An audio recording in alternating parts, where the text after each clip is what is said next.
my name is Mugdha Kalra. I'm a special needs mom, an autism activist, and founder of a children-led movement called Not That Different that embraces and understands neurodiversity and pushes for inclusion.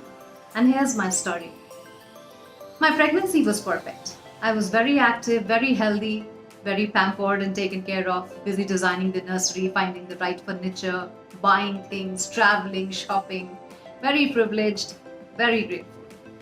Initial days after I had my son were overwhelming and new but truly magical. Beautiful child, so much to learn as a new mom, a human being that's all yours. I was nervous, but like every other mother, but I was also having a lot of fun. I joined work also in 6 months and had flexi working hours, and it all sort of fitted seamlessly. And then autism happened. We realized not on our own, but it was pointed out to us during school admission interviews.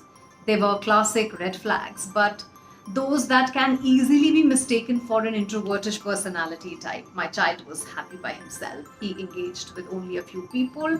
He had limited language, but he was talking. He didn't make eye contact all the time. He was hyperactive. But to be really honest, most parents would see these as no signs at all and would wait till the child is about 7, 8 to even realize that something is amiss.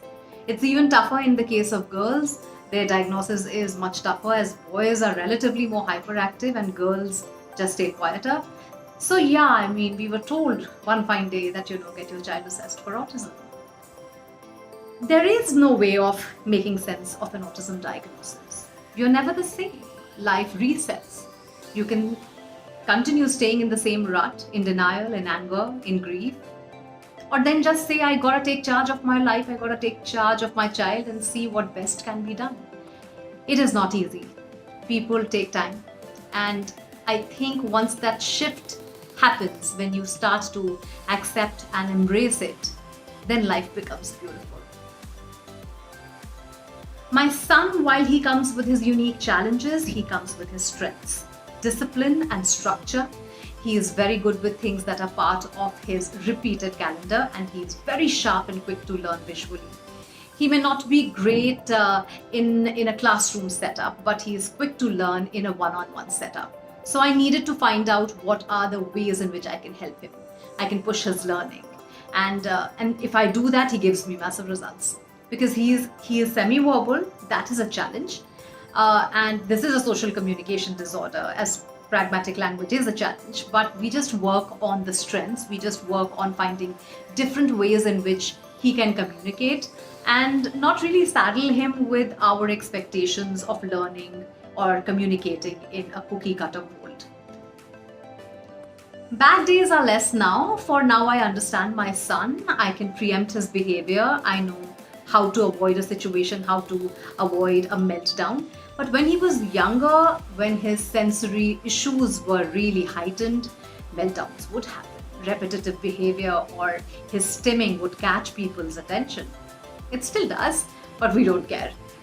What has really helped is developing a thick skin, supremely inflated confidence, and acceptance that there will be good and bad days. I take a break.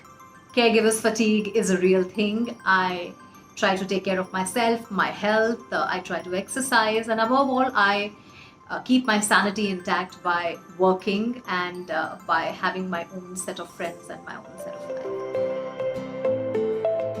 Well, neurodiversity is on a rise. 1 in 7 is neurodiverse. 1 in 50 is on the autism spectrum, perhaps.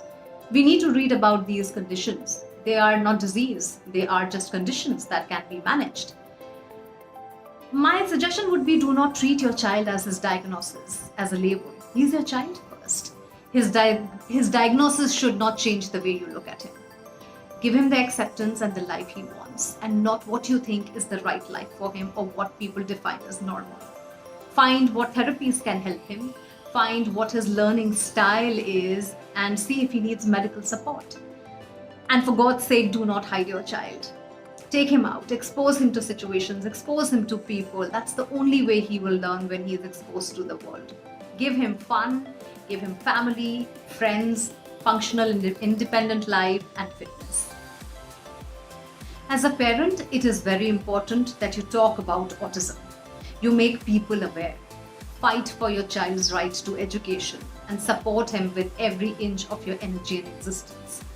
For it is still a fight in a country like ours. We don't have access to inclusive schools. We don't have insurances that cover therapies. We don't have people around who understand that your child is different and it is all right.